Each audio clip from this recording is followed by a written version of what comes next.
नग्नो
सहनाववतु सहनौ भुनक्तु सह वीर्यङ्करवावहै तेजस्विनावधीतमस्तु मा विद्विषावहै।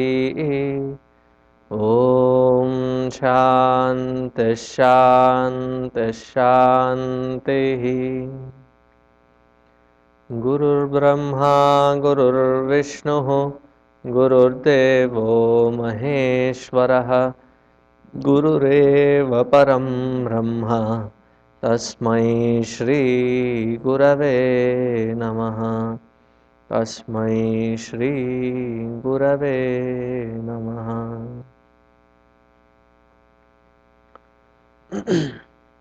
45th shloka on page 84. Repeat after me. स्थाणौ पुरुषवद्भ्रान्त्या पुरुषवद्भ्रान्त्या कृता ब्रह्मणि जीवता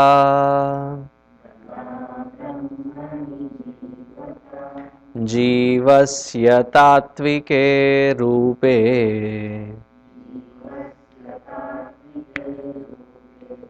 तस्मिन् दृष्टे निवर्तते।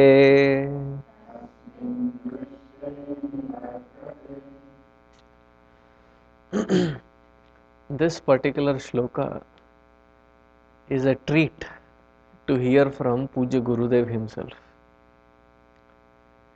Here he shares one of his early experiences, or one of the first experiences as a public speaker.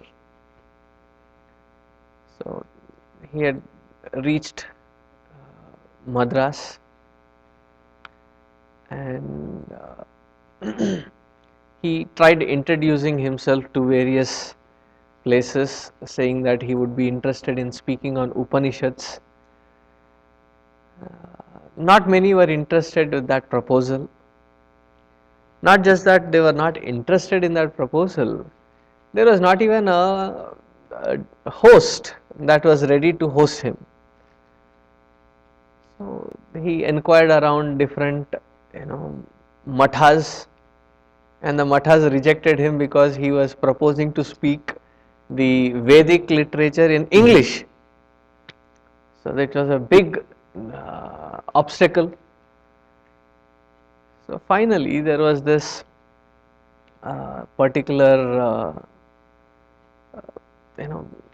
gatekeeper who saw him going around different places, and then finally said, there is this bangla which is supposed to be Bhoot Bangla. a ghost house. If you are not scared, you can go live there and do your efforts what you are trying to do. This is in 1950, in the initial days. So Gurudev started in one small temple, requested the trustees, requested the priest, and borrowed somebody's, I think it was a priest's cycle, went around Chennai, Madras in those days, advertising for himself. He would stand in the middle of the street, a busy street, and announce that there is this young, bright Swami. He's talking about himself. So, as the word spread around, in those days, I am told he used to speak for what, 41 days, 47 days on one topic. All these Upanishads and all the books that have come out are the product of that days, those days. So he started as the word spread. There was some young, educated ones who were brought up in an orthodox, but they liked the way he was presenting things. So they were told that he was living in this Bhoot Bangla. So one day after his talk was done, his borrowed cycle, he dashed back to that Bhoot Bangla, made himself a little khichdi, and he was about to eat, and outside he heard few screams, and so he put the food down, went out, searched, there was nobody to be seen.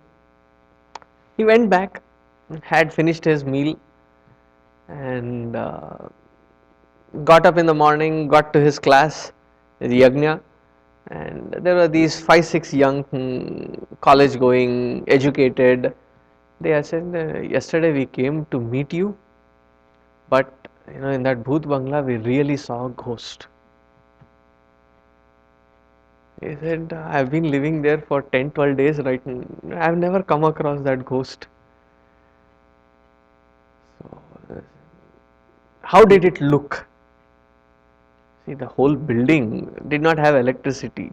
So in one corner there was the fire pit where he was getting his food cooked, and there was a little lamp in whose light he would write down whole night all the manuscripts.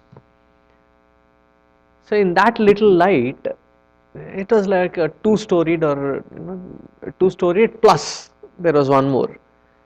And in those days, Gurudev used to wear the same color ochre, but it was 10-yard single piece cloth. So for the lungi as well as for the upper cloth, it was the same cloth which was used. Like how the women wear saris, not this one. No, not this one. These are two pieces. This is Kerala style. That is more like a sannyasi style, wherein one piece cloth. So he tried various places, and the length of the cloth was not very convenient. So he went to the second story, picked few bricks, and threw it down into the entrance, so that it could swing down, and then put few bricks on the top. And he had gone for the lecture and came back. It was drying. So in that little dim light, and with the breeze, the Chennai sea coast breeze, this little cloth, this long cloth which was hanging there, which was swinging. And as it was swinging with that dim light, these 5-6 educated youngsters, they looked at it, and there was this big ghost with a long, lengthy tongue. It was almost coming there to reach out for us, and we somehow escaped. So Gurudev said, I'll introduce you to that ghost. Oh, you speak to that ghost? I live in that house, so I live with that ghost, so don't worry. Come. They were panic stricken, they were so scared. So, Gurudev went along with them to the so-called ghost house, Bhoot Bangla, and there was the ghost waiting in their welcome. And what was it that was welcoming them? this one piece cloth. Again, this color in night, in dim light, tongue color also is similar. So there is high probability that then they showed, is this the ghost that you saw, the long tongue which came out crawling to catch you all? So they all looked at it and laughed and felt foolish. Something similar is taken as an example here. Sthanau purushavat bhrantya. This kind of fear is for those people who are already afraid of darkness, who are afraid of going out alone. So they already have certain imaginations going on in their head. And in that dim lit dark alley that you have to cross, you suddenly thought you saw a tall ghost. Sthanau purushavat bhrantya. The ghost on the post. And was it even a human being? No. It was a lamp post, but the kind of shadow that it was throwing out, it appeared. And when the cars are going in a fast speed and with their little light that it shines on that post, sometimes the shadow appears long, sometimes it appears short, sometimes it is coming towards you, sometimes it is withdrawing. So just looking at all this environment, it scares. And if you have watched all these scary movies,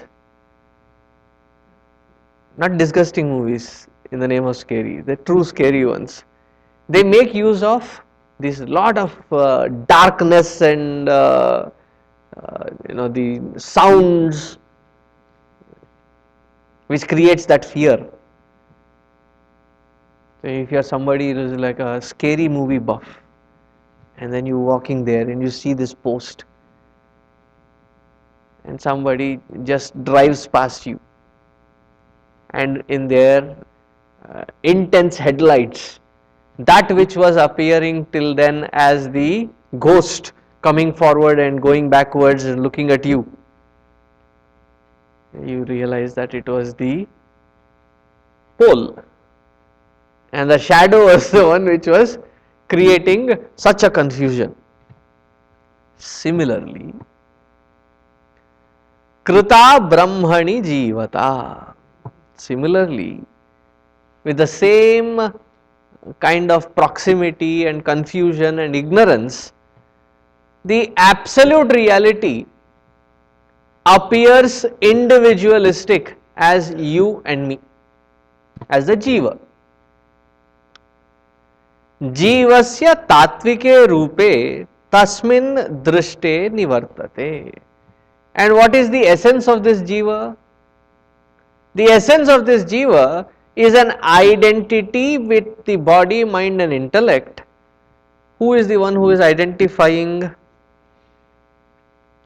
The identifying factor is called jiva, or otherwise also known as the ego. It's a pseudo entity. Can the entire system function without that ego coming into picture? Definitely it can function. You are wearing the sunglasses. Can you see the world without sunglasses? Yes, you can definitely. Yes, sometimes these prescription glasses come with the shades. If you take that out, then probably you can't. Sometimes the kids that I have come across here in this country, they have really deep problem with their eyesight. I have seen some of them having -18. -18, remove those glasses, virtually they can't see anything. And very young, I mean they are just into their second, third grade, they are wearing these thick glasses. I am talking of the just simple sunglasses. Can you see the world through them? Yes. Can you see the world without them? Definitely.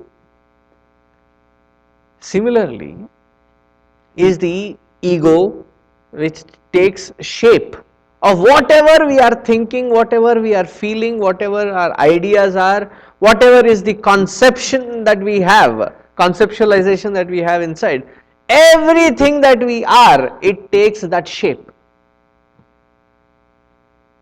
And because of that close proximity and identification, this entity, the way we behave in our interactions, that we create a certain value for that.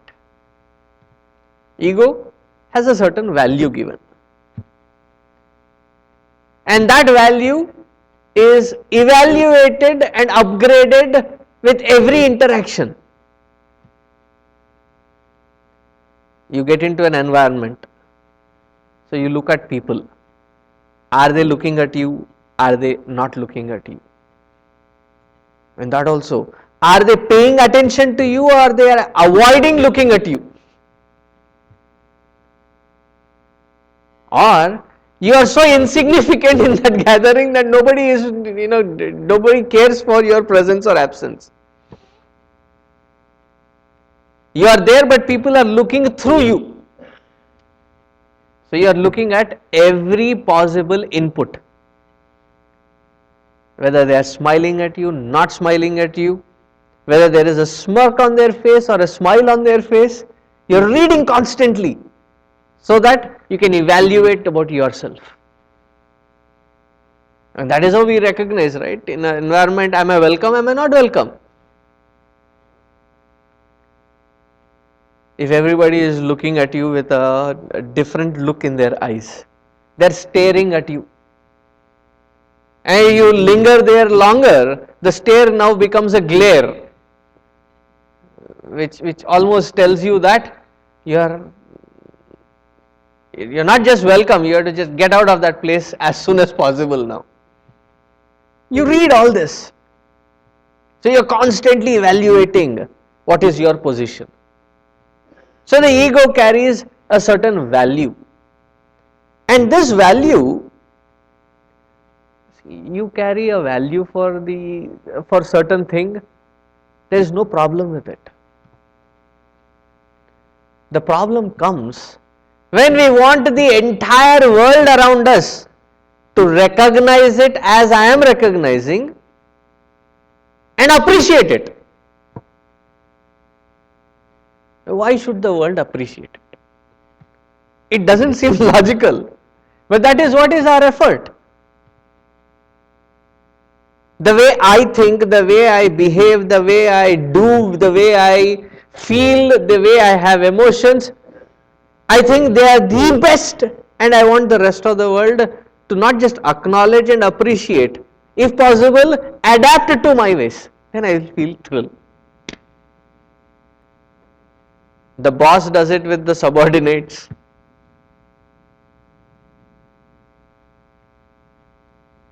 Whoever thinks that they are the head of the family thinks that the rest of them have to behave in that same pattern.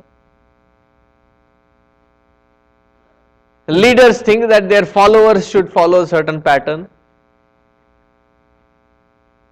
Whatever you think that you have validated, that you carry as a value system. Jivasya tatvike rupe. Somebody very beautifully summed up this entire ego business into one sentence. It was a very beautiful way of looking at it. What is ego? Ego is two major components coming together. What are the two major components? The experiences of the past, all summed up, is one half of it. Based on what are the experiences of the earlier past, we project into the future anticipations into the future. That is the second half. When you bring these two together, that is the evaluation of the ego. So far it was very beautiful. The punchline is the next one. This is the past experiences, the past is dead and the future is unborn. So an amalgamation of something which is dead and something which is unborn is the ego. How valid is that entity who is half of it is dead, half of it is unborn? Half of it is already gone by. A thread of things gone by and a thread of things that are yet to be.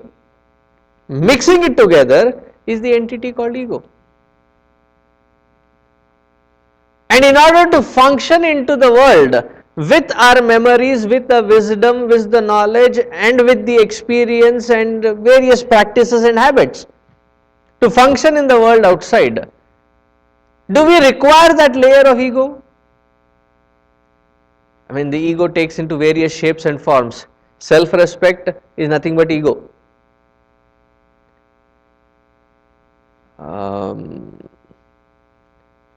Feeling, what do you call it? In psychology, there is a different word for it. Self-esteem is nothing but ego. Because self-respect, self-esteem. So, should we have self-respect or not? Once we know that we are the self, respect will automatically follow. We don't need to create a pseudo entity and expect others to respect. In a certain part, yes, it does go well to say, if you don't respect yourself, nobody around will respect you. What is that sentence meaning? From the highest standpoint, it makes total sense. That I am the self, nothing less than that.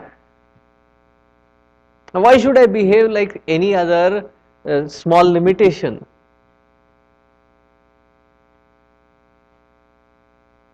Where some of the conditioning is so strong. We don't look at the essence of this jivatva. And what is the best platform to analyze our own ego? Whenever we have intense moment of dukkha, that is the time to evaluate it. Because all the known concepts in dukkha get shattered.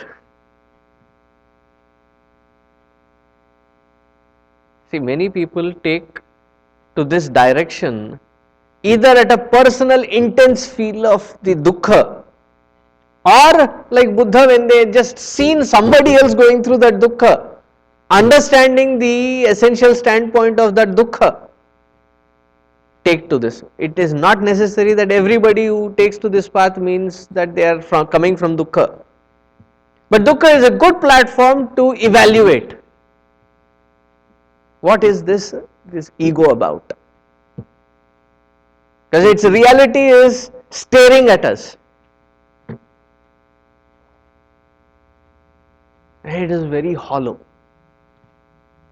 And in order to maintain this hollowness, His Holiness, the ego, strives so hard to create an identity, to create a brand mark, to create a impressionable existence in and around itself. When we look at the emptiness, hollowness of the existence of ego, who has to look at it? It is the sharp, subtle, deep intellect which can look into the hollowness of our own or the ego's own existence. Once we start pursuing it, we will see that it is pretty vacant, hollow, unsubstantial. That is why when Ramana Maharshi was approached by anybody in problem, his first question was, go find out who are you. Oh, I am feeling so suffocated and I am feeling so miserable. Find out who exactly is feeling that misery. There is a certain feeling that there is a, at a physical level, there is, you can feel it, misery. At an emotional level, you can feel it. At an intellectual level, you can feel it. Where is the origin of it and what is the substance that this misery is made up of? Who is it that is being miserable?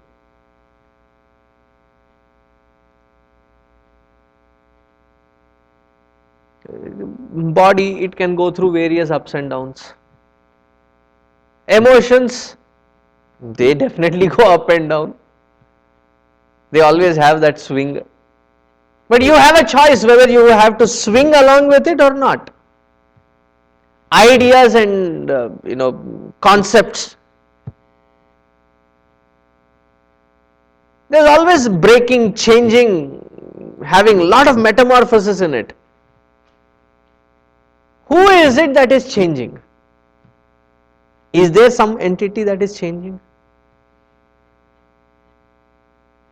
When we constantly look at and find out, and the most beautiful part is, the deeper we look into the concept of I, concept of this ego, the ego thins out, evaporates.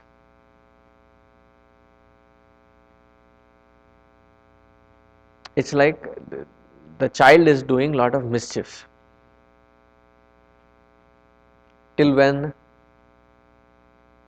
Till the parents make an eye contact.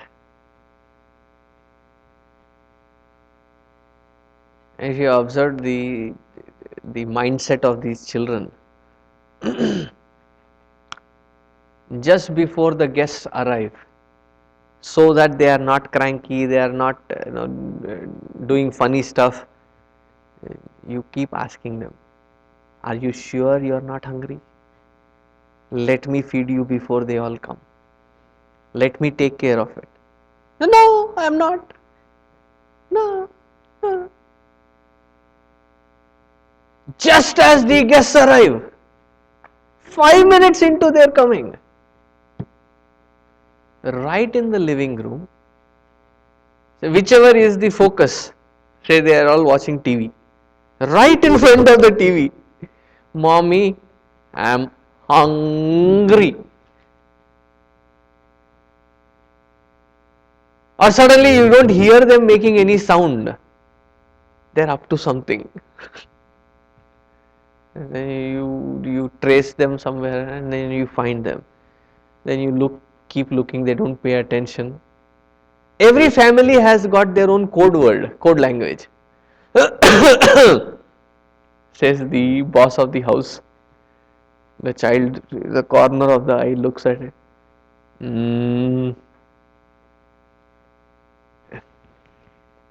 As soon as the attention goes away, again the prank starts.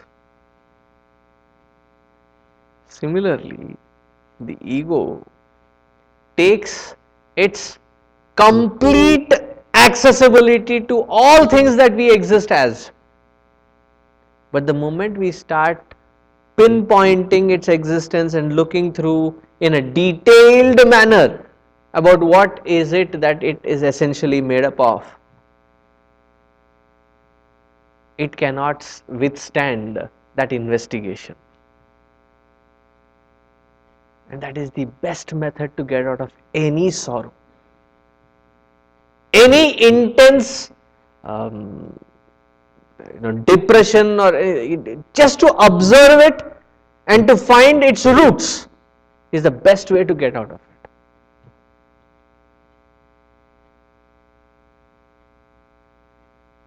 So, Tatvike Rupe, when we essentially look at what is the nature of it. Even in our Ramana Maharshi's Upadesha Saram, we were listening to the same kind of shloka. Aham apetakam nijavibhanakam mahadidam tapaha ramanavagiyam. Aham apetakam, to transcend that ego by completely annihilating it. Tasmin drishte nivartate. Having transcended the hollowness of ego, our own ego, it will be very specific. Yes, Swamiji, I am also trying to transcend the ego of my spouse. Now, my own ego, tasmin drishte nivartate. One realizes their own true nature, their own core of their being. Tasmin drishte nivartate.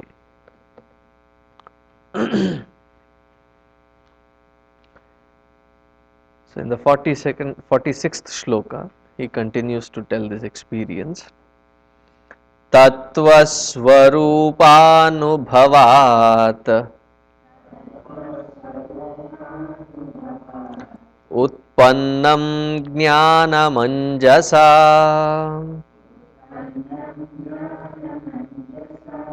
अहं ममेति चाज्ञानम् बाधते दिग्भ्रमादिवत्.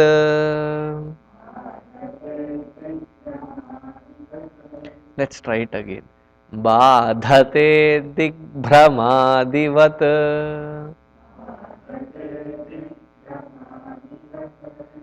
Because reading through it, most of us are reading Bhadate digbhrhamadivat.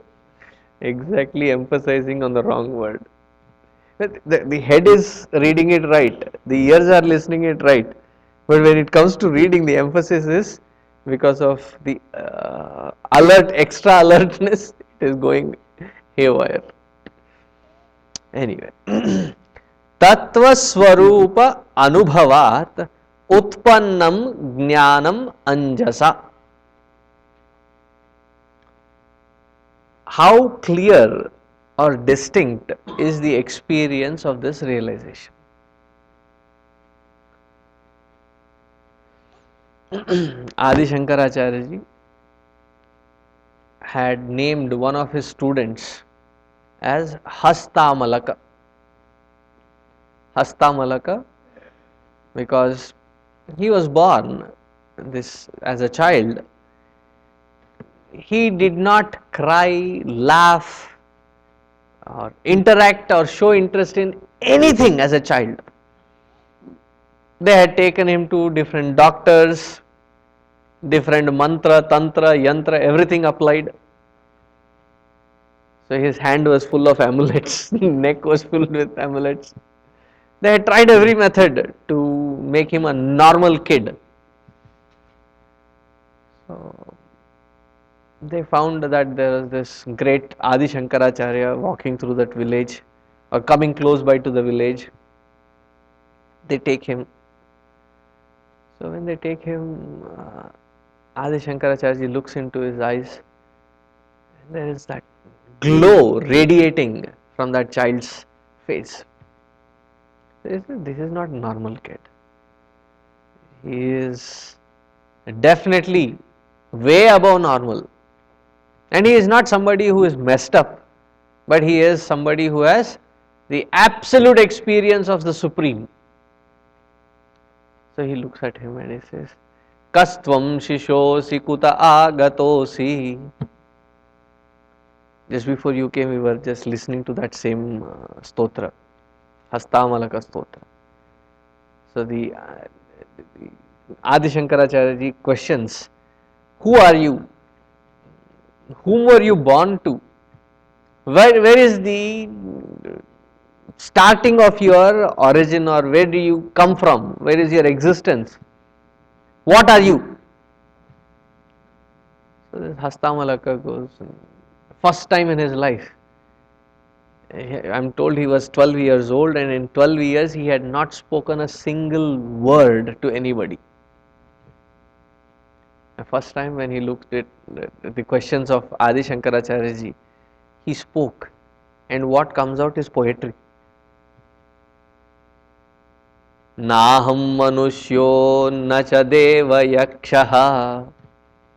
I am neither Manushya nor Deva nor Yaksha nor masculine nor feminine nor neuter. I am nothing of what these parameters that you know of. Then you may be wondering who I am.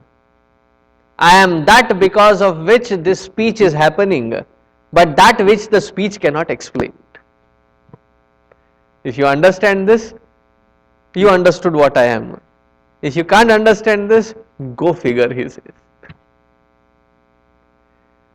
So looking at a child who had this intense experience of that Supreme, and he could experience something as clearly as hasta, meaning hand.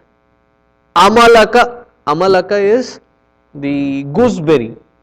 Avla, gooseberry. Okay. I was just looking at the faces to see if you recognized what I'm saying. Or hasta watch iva. How clearly can you see it? That clearly was the experience of that hasta malaka. The similar experience that we hear of Ramakrishna Paramahamsa's first interaction with Vivekananda. So Vivekananda had gone around asking every great master on the spiritual realm in those days. West Bengal was filled with thinkers those days.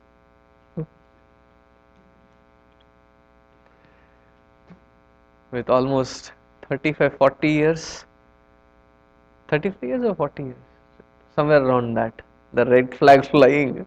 All thinkers are stinkers now. There are no thinkers there. When those days there were many of them.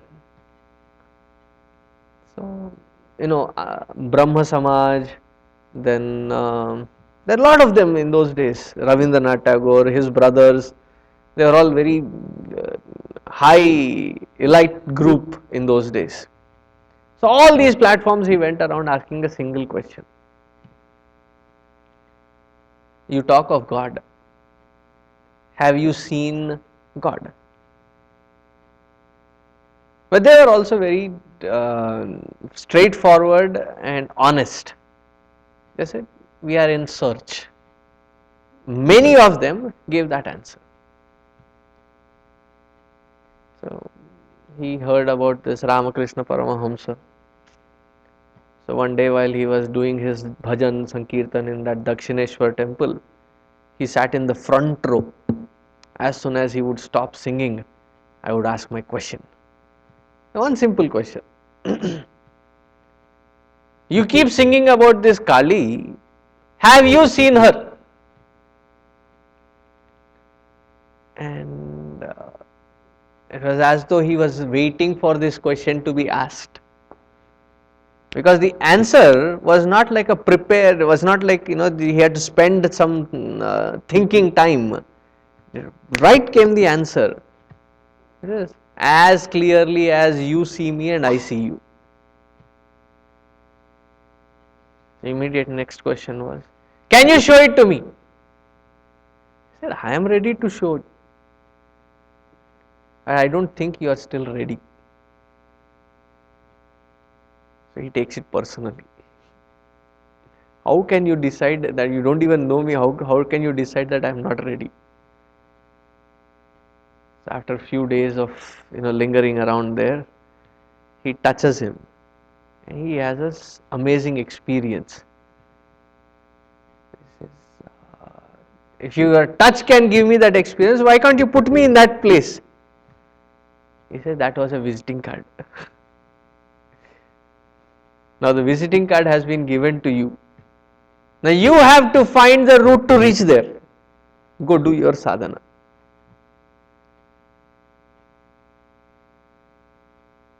And it is that immediate, that easy to experience. Easy, I am not talking about the process, I am talking of the experience itself. Tattva Swarupa Anubhavat Utpannam Jnanam Anjasa. It is like the knowledge in your own hands, in your own palm. It is that evident. Aham mameti cha ajnanam badhate digbhrhamadivat. But in order to reach there, what is the biggest stumbling blocks? See, there are the feeders to the ego can be explained in different ways. Kartrutva, Bhoktrutva is one of the methods. The other method to explain the feeders to the ego is Aham Mama. We constantly divide the entire world around us into these two parts. That which is owned by me is put under the category of mine, and the rest of the world is put under the category of not yet mine.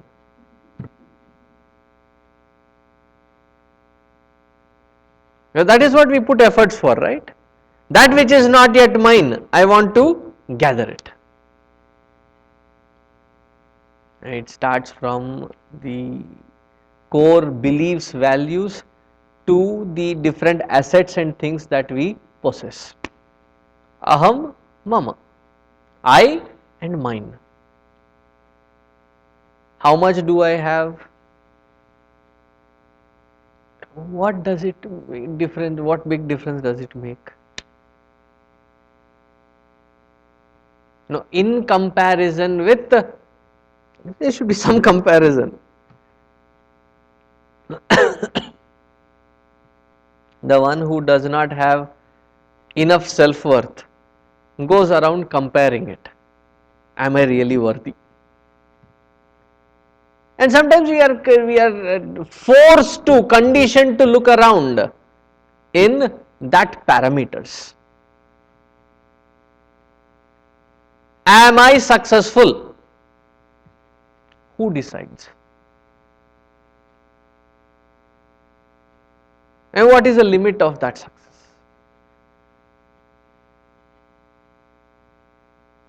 I should have, I should own a house, I should have mortgage free house, mortgage free cars, and children studying in, what do you call them here? No. Here. Private school. I am still talking of children, not the college going. Private school studies, because they give the best education. I am not, it's just my observation. Wherever I have gone in US, concentration of Indians shows few things of that place. One of the factors is good school district. The ISD is supposed to be the top 10. I have gone across US. Everybody claims their school district as the top 10. How can it be? I must have visited what, 36, 37 states so far. In each state at least few different localities, and in each locality wherever the Indians are concentrated, they claim is this school district is the best of the best. You go to Plano, they claim that theirs is the top 10. You go to Coppel, they claim that theirs is the top 10. You go, there are right here there are like 5-6 places, and each one claims that their district is the best district. I'll let the Forbes decide which one is the best of the best. But the conditioning that I have to be successful. Who decides those conditions? Do I really have to slog after these things to claim from others around me that I am successful? Does it really carry that worth or meaning?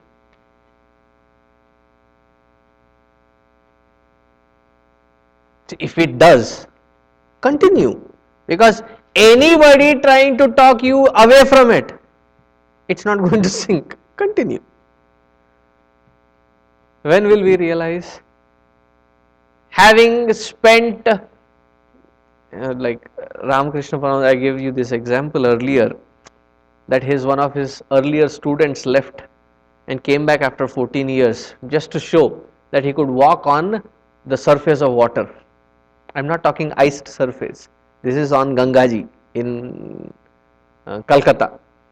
It never freezes there. So he was walking on that water. So he looked at him and then looked at his feet, and then he said, "You spent 14 years for something that you could have spent 2 annas on. You could cross the Ganga if you pay the ferryman 2 annas. And for that you spent 14 years. But until we reach to that end, it will never sink in." My only prayer is, let it sink sooner than later. Let it sink in sooner than later. Because until it sinks in at a personal level, until it hits the home run, it doesn't knock any sense inside.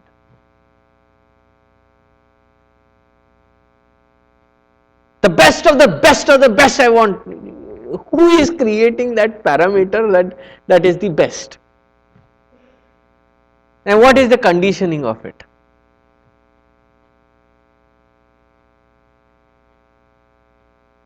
I, mine, you, yours. The moment these two factors begin, that I and mine, you and yours, so there is a constant comparison and a constant competition.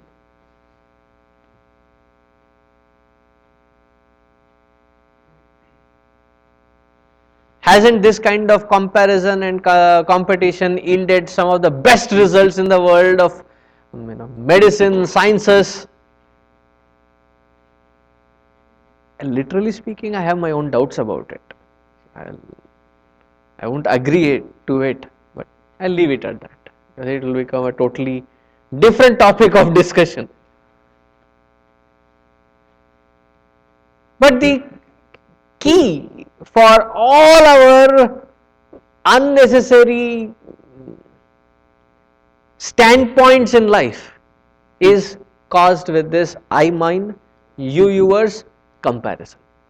Even stating that I, mine, is nothing wrong in it. You're purely innocent even saying that I and mine. But the moment it is compared, then there is a protection. I have to secure everything. I have to make sure that there is nobody else who can snatch it away from me. And then I have to procure more because I have to access more than you. That is where all the confusions begin. Just to say that I and mine, still there is no problem in it. There is a vulnerability, but it is not a problem yet. But the moment it transcends, better than the best, this comparative analysis, nerve-wracking. Aham mameti cha ajnanam badhate. How does this pain of aham mama and this comparison beginning? Digbhramadivat.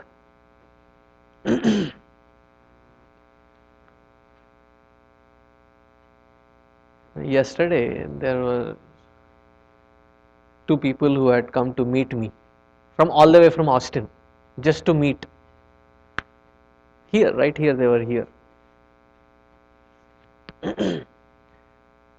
And I had told them that I would be here by 6:40. The facility will be open by 6:40, and I'll be the last one leaving. So 9:15 would be the last time. So you can come anywhere in between. They in fact arrived by 7 o'clock. They took exit from 183 at 7 o'clock. Quarter to 9 is when they make it inside. What are they doing?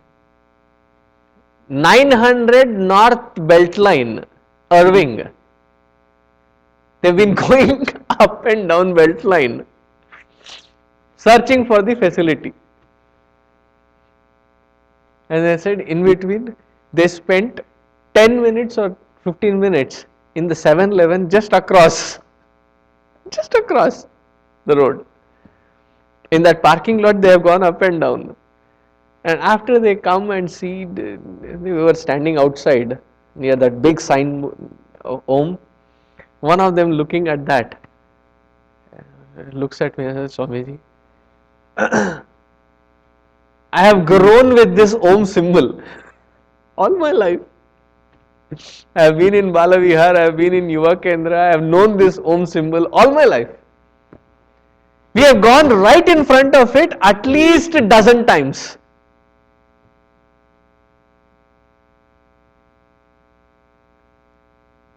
The GPS on that cell phone, it kept saying, take left, and take left. They kept going in circles. It never pinpointed, stop here, this is your destination. Take left, and take left. So that was like my big diss because it was an iPhone.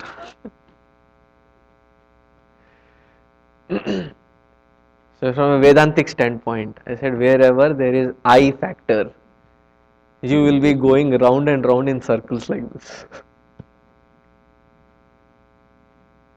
And imagine you are in a totally new area. You don't know anyone there. And you are the odd man out circling there. Have you ever felt that feeling of being an odd man out in a population? The first time I felt, it took me at least 5-6 minutes to absorb that new feeling. For whatever reasons, I was flying out from LA. So I reached there by 10 o'clock. The flight was at 4 o'clock. Cathay Pacific going through Singapore or Hong Kong, one of them. So I had lot of time. I was tired. I had missed another itinerary of flight going through the other way around. So from morning I was busy. I was so tired, and that my eyes felt really. The lids were like leads. They fell.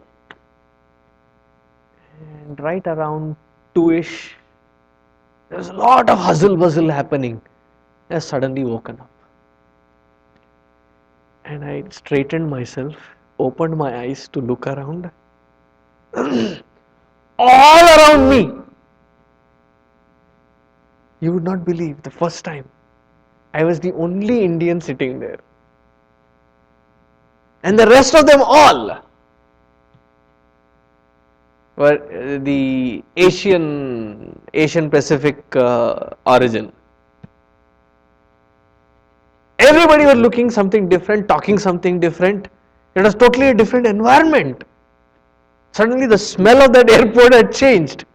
The texture of everything that was happening had changed.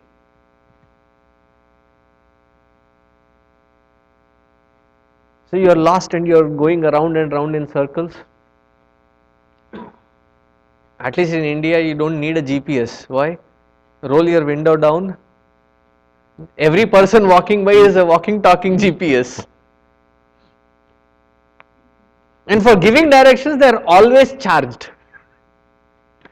Sometimes your mobile phones or GPSs may go out of charge. These are always charged.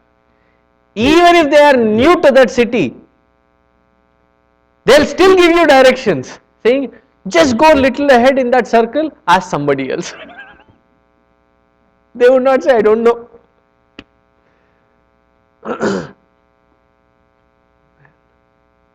So when you are in a new city searching for and you feel totally out of place, you are the odd man out running around,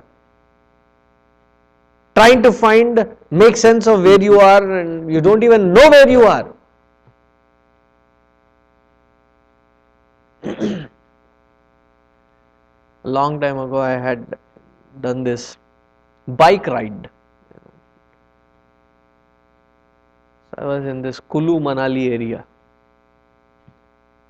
gone the entire length and breadth. Not the cycle, I'm talking of the motorcycle. So it was like pitch dark. The night falls too quickly there. It was pitch dark. And I felt like I was going round and round in the same place, not knowing where to exit. For 40-45 minutes I have been running around in that circle.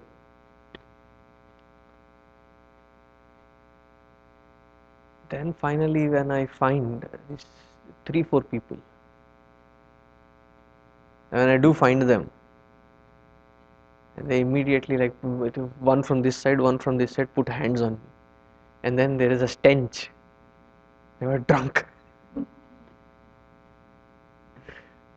So I had to excuse myself. I said that my friend is around there in the corner. I'll bring it and come for directions. Bhago. Because I don't want to be directed by a drunk. I'm already lost.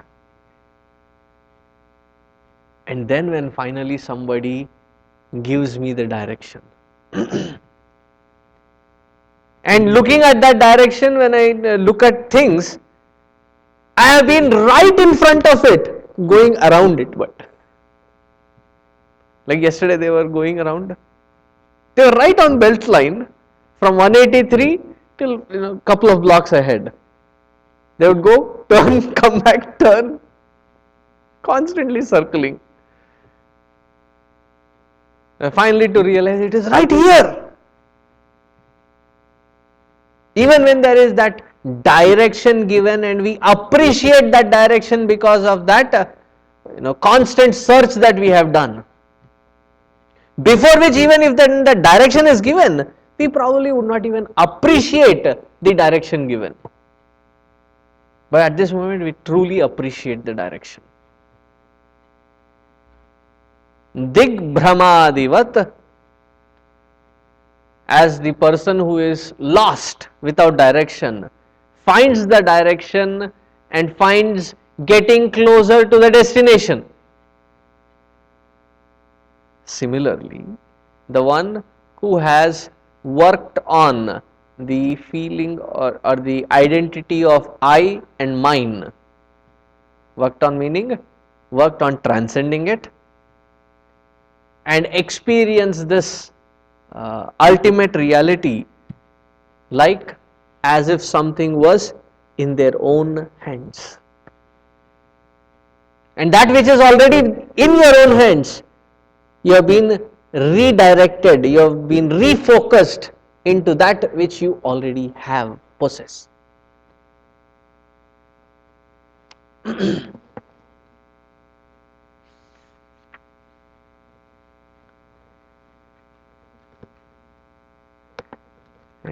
That day when we realize what we are should be a truly humbling day. Why? That which has been right here, we are not able to identify. We are going round and round and round. Do you know what the sharpener told the pencil? Stop going round and round and round. Come to the point. We also are going round and round and round, never identifying what that center core of our own being is. It should be a humbling moment. Continuing this, he says, Samyak Jnanavan Yogi.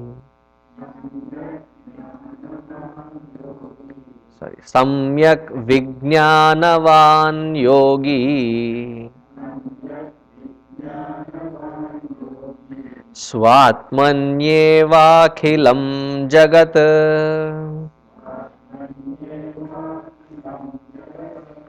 Ekam cha sarvamatmanam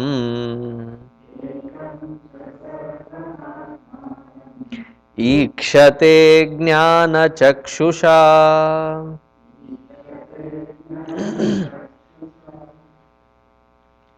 Samyak vijnanavan yogi swatmani eva akhilam jagat. See, so far what the experience of that self in the intense meditative moment, to fathom that is becoming difficult. Further to say how that experience of realization is in its expansion, its completeness, probably we will just have to listen to it as a data. It is not something that we can even imagine. How can we understand that experience? But the realized ones say thus. So, is there a logic to it? Probably not much of a logic, because it is of an experience that is being shared which we have never had an experience of. So, what are they saying? Samyak Vijnanavan Yogi Swatmani eva akhilam jagat. They see that the entire universe, every aspect of universe is nothing but an extension, an expansion of their own being. I have given this example earlier, hoping that it would help.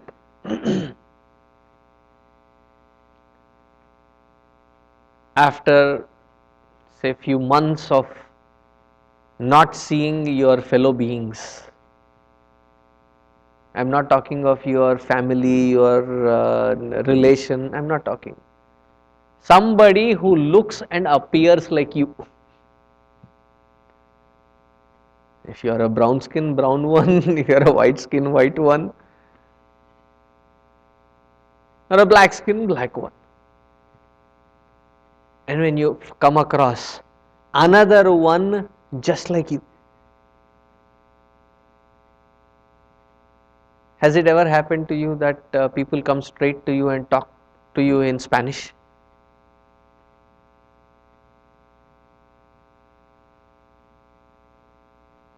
I am like, no español. Me no español. Please don't talk to me in español. Spanish. Sometimes it can happen. You think that they are your own, and you go talk to them, and they are like looking at you even more strangely. Then you come across someone who can speak to you in your own, not just language, dialect. The heart brightens up. Why? The identification is a concept there. You are identifying with the other person based on certain aspects. The greatest experience of unification is from this spiritual standpoint, wherein you literally feel, see everything as your own expansion. As I said, there is nothing much logic to offer, because this is something that you have to experience, and when you experience it, you will know it.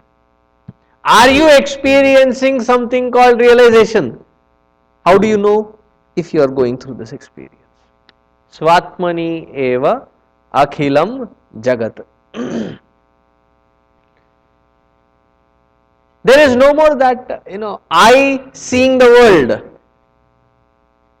I am the world.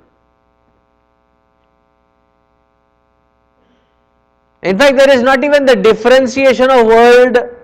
I am. Everything that is nothing but I am. Must be a very intense experience to find every particle of this universe as, first to even to understand and experience that everything is connected and everything is nothing but my own expansion, my own extension. It's not even a franchisee, it is just pure extension. Like this Chitrakoot building 30 years ago when they built, there was that portion. 20 years ago, they extended it with this hall. 10 years ago, they extended it with that banquet hall. Is it the one building? Yes, one building. The oneness remains when it is an extension. So every particle is nothing but an extension. Ekam cha sarvatmanam ikshate jnana chakshusha. And that experience is called the eye of wisdom. Jnana chakshusha.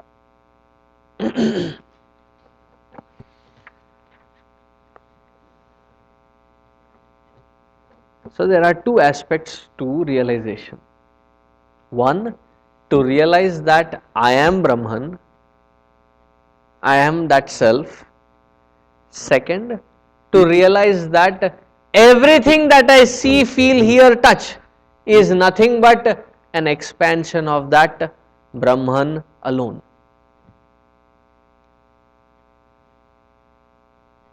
Let me ask you this simple question. What we are sitting on, do you feel that it is divine?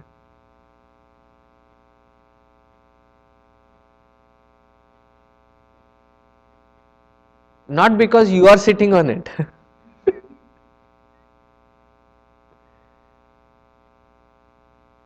Everything that you interact with, do you see that divinity? So the scriptures, when they say that this world is an illusion, you must have heard of it many times. When they say that the world is illusion, what is it that they are talking about to be an illusion? To perceive this entire universe as something which is not divine is an illusion. It is not to say that the world is not existing. To perceive that which is existing as something other than existence, something other than divine, that aspect of perception is called an illusion. And where is it? Where is that perception? Only up here. So there are two aspects. One, to realize that I am Brahman. Second, to realize that everything that exists is nothing but my own self in its expansion and extension. This is what in Narayana Suktam the Sukta says, अंतर्बहिश्च तत्सर्वं व्याप्य नारायण स्थितः. अंतर, I am Brahman. Bahihi, everything that exists is nothing but Vyapya Narayana Sthitaha. Is that same supreme Narayana. Here Narayana is defined as Nara Ayanam, Ayana Rupavat. Here Nara means Nara, Narasya Ayanam. Nara means knowledge. Ayanam, the abode, the conscious abode of everything. See, when we understand, we are with Narayana. When we don't understand this, where we are becomes Naraka. Absence of knowledge is Naraka. Who is it that takes us from this kind of miserable existence towards that Narayana? The one who bestows us with that knowledge. Naram dadati iti Narada. The one who gives us that knowledge is the Guru in the form of Narada. The root word is the same. That is why both feminine form and the masculine form are called Nara, Nari. Embodiments of knowledge. Do we behave that way? The day when we behave or when we live as the very embodiment of knowledge, that is when we are in our true abode. That is called Narayana Tattva. Where not just inside, then it leads to a very confusing environment.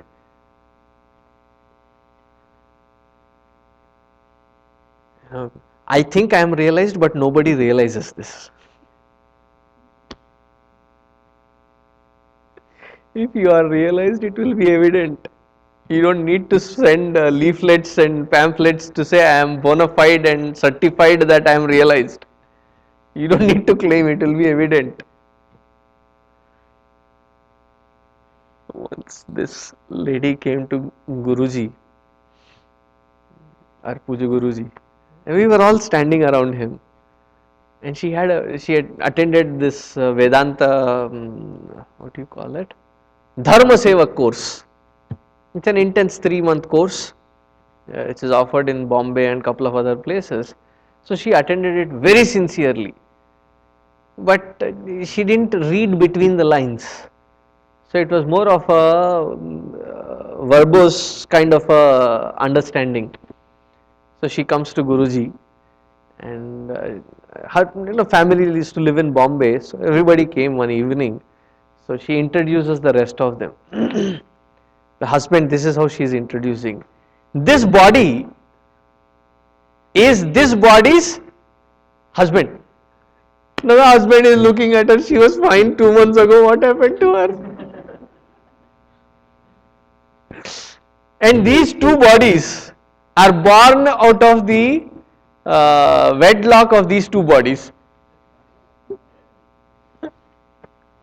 Yes, you have been indicated, you have been told that you are not the body, but you are not to present it in this way. It was hilarious. And then she went ahead to say this punchline. She said, tell them, Swamiji, that I am Paramatma. As much as you are Paramatma, they are also Paramatma. This is what Guruji said. It is not just to realize that I am Paramatma. See, we have to take lots of leaps in our spiritual unfoldment. Presently, we feel that God is in me. It has to change to I am in God. When God is such supreme, how can that supreme entity be in this stupid little ego's existence, saying God is in me? Logically impossible.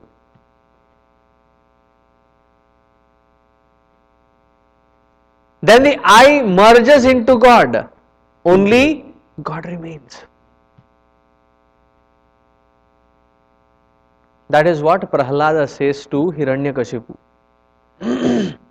Is there a particle, is there a space, is there a time where there is no Paramatma, there is no Vishnu?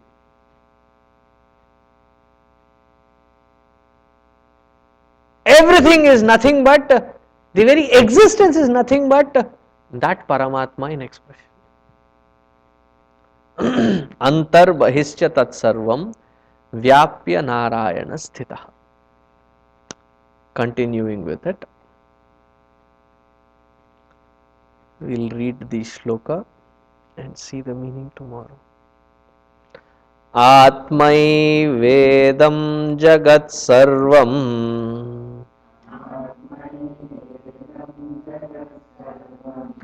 आत्मनोऽन्यन्न विद्यते न्यन्न विद्यते मृदो यद्वत् घटादीनि यद्वत् घटादीनि स्वात्मानं सर्वमीक्षते.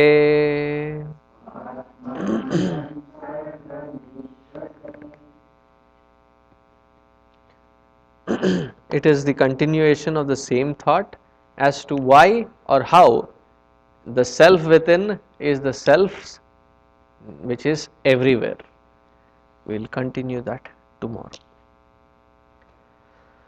Om Purnamadah Purnamidam Purnat Purnamudachyate Purnasya Purnamadaya Purnameva Vasishyate. Om Shanti Shanti Shanti. Harihi Om Shri Gurubhyo Namaha. Harihi Om.